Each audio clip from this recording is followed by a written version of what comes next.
빌립보서 1장 1절에서 11절까지 말씀입니다. 그리스도 예수의 종 바울과 디모데는 그리스도 예수 안에서 빌립보에 사는 모든 성도와 또한 감독들과 집사들에게 편지하노니 하나님 우리 아버지와 주 예수 그리스도로부터 은혜와 평강이 너희에게 있을지어다. 내가 너희를 생각할 때마다 나의 하나님께 감사하며 간구할 때마다 너희 무리를 위하여 기쁨으로 항상 간구함은 너희가 첫날부터 이제까지 복음을 위한 일에 참여하고 있기 때문이라. 너희 안에서 착한 일을 시작하신 이가 그리스도 예수의 날까지 이루실 줄을 우리는 확신하노라. 내가 너희 무리를 위하여 이와 같이 생각하는 것이 마땅하니 이는 너희가 내 마음에 있음이며 나의 매임과 복음을 변명함과 확정함에 너희가 다 나와 함께 은혜에 참여한 자가 됨이라. 내가 예수 그리스도의 심장으로 너희 무리를 얼마나 사모하는지 하나님이 내 증인이시니라. 내가 기도하노라. 너희 사랑을 지식과 모든 총명으로 점점 더 풍성하게 하사 너희로 지극히 선한 것을 분별하며 또 진실하여 허물 없이 그리스도의 날까지 이르고 예수 그리스도로 말미암아 의의 열매가 가득하여 하나님의 영광과 찬송이 되기를 원하노라. 아멘. 오늘부터 9일 동안 바울이 감옥 생활 중에 쓴 빌립보 교회에 쓴 빌립보서를 통해 함께 은혜를 받고자 합니다. 오늘 본문은 송년 감사 예배 때 살펴본 본문이지만 그때 살펴보지 않은 1, 2절 말씀을 포함해서 다시 살펴보고자 합니다. 빌립보 교회는 바울이 유럽에 세운 최초의 교회라고 말씀드렸고 그 중심에 자주장사 루디아가 있다라고 말씀드렸습니다. 루디아를 비롯한 여성들이 중심이 돼서 교회를 세웠습니다. 빌립보서는 바울이 감옥에서 쓴 편지로 빌립보 교회가 에바브로디도와 더불어 보낸 그 선물을 받고 이 일을 계기로 쓴 편지입니다. 오늘 본문은 서신의 서론 부분으로 인사말과 기도의 내용이 포함되어 있습니다. 그중 먼저 1, 2절 말씀은 바울과 디모데의 인사말입니다.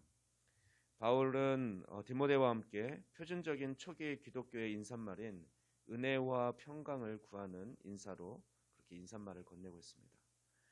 주목할 만한 것은 바울 자신을 사도라고 부르지 않고 디모데와 함께 자신을 그리스도 예수의 종으로 부르고 있다는 것입니다.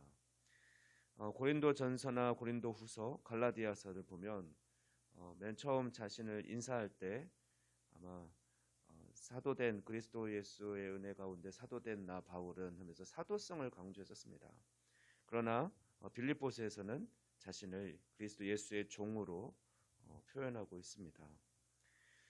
다른 서신서에서 자신을 사도로 강조한 이유가 있습니다. 그것은 대부분 그 교회들은 문제가 있었고 그 문제의 중심에는 거짓 교사들이 바울이 전한 복음과 다른 복음을 전하면서 혼미케 하고 또 그 거짓 교사들은 바울의 사도성을 부정했기 때문에 자신이 하나님으로부터 자신도 예수님을 만났고 또 그런 사도임을 강조하면서 편지를 쓰기 시작한 것이죠.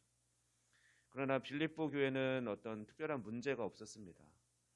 잘 하고 있던 교회이기 때문에 굳이 자신을 사도로 표현하기보다는 자신을 겸손하게 그리스도 예수의 종으로 소개하고 있는 것입니다. 이어서 3절에서 11절 말씀을 살펴보면 빌립보 교인들에 대한 바울의 감사와 기도의 내용이 쓰여져 있습니다.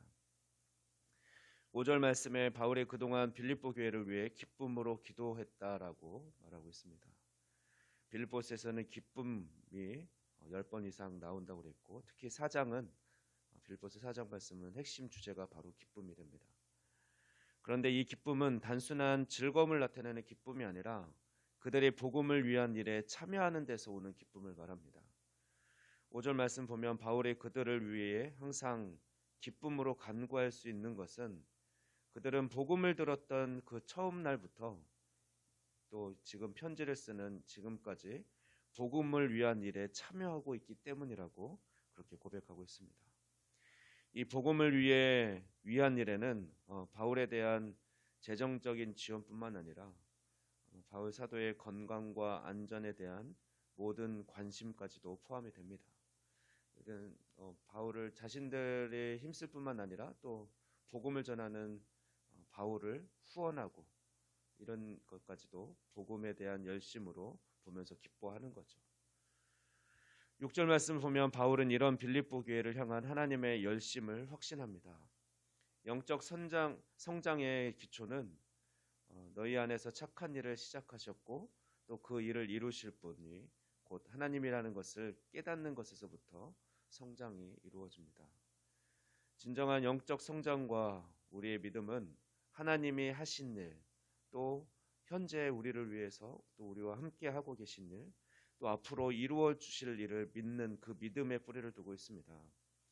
하나님의 신실하심은 예수님이 다시 오실 때, 즉 그리스도의 날까지 하나님께서 우리 성도들과 함께 계실 것을 보증합니다. 사도 바울은 7절 8절 말씀에서 또다시 빌립보 교회를 향한 사모함을 표현합니다. 빌립보 교인들은 바울의 매임과 또 감옥에 갇힌 상황을 부끄러워하지 않았습니다. 바울이 감옥에 갇힌 것은 사회적으로 볼 때는 오명이었기 때문에 다른 교회 성도들이 그랬듯이 빌립보 교회 교인들도 이 시기에 바울에게서 등을 돌릴 수도 있었지만 그들은 끝까지 바울을 신뢰했고 바울이 전한 복음을 붙들었습니다. 이런 성도들의 모습은 흔들리지 않는 성도들의 모습은 바울의 자랑이었습니다. 그리고 그가 재판하는 자들에게 그들에게조차도 복음을 전할 수 있었던 큰 힘의 원천이 바로 빌립보 교회의 성도들이었습니다.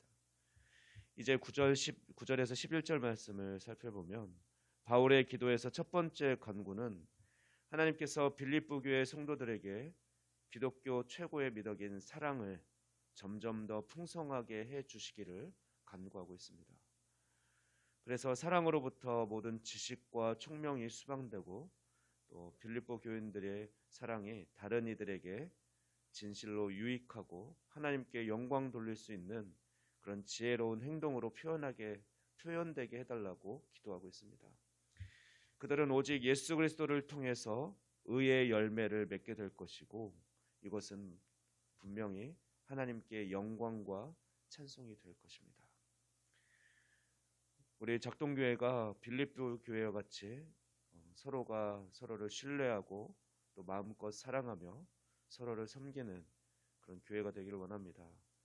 특별히 빌립보 교회처럼 주님 다시 오실 그날까지 복음을 위한 일에 수고하고 힘쓰는 교회가 되기를 소망합니다. 그래서 하나님께 풍성한 의의 열매를 많이 맺어서 하나님께 영광과 찬송을 올려드리기에 부족함이 없는 우리 교회가 되기를 소원합니다. 기도하겠습니다.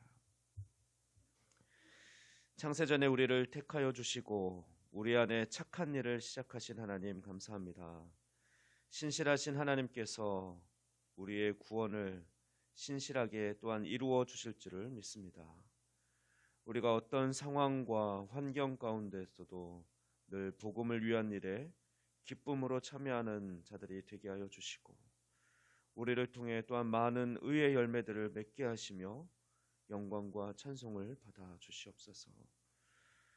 이제 또 새로운 한 해를 허락하셨고 또 새로운 한 주를 시작합니다. 주님, 오늘 있을 많은 일들과 또 만나는 사람들, 해야 할 일들 가운데 주님 선하게 인도하여 주시고 영광 받아 주시옵소서. 오늘 하루도 주님께 의탁하오며 이 모든 말씀 우리 주 예수 그리스도의 이름으로 기도하옵나이다. 아멘.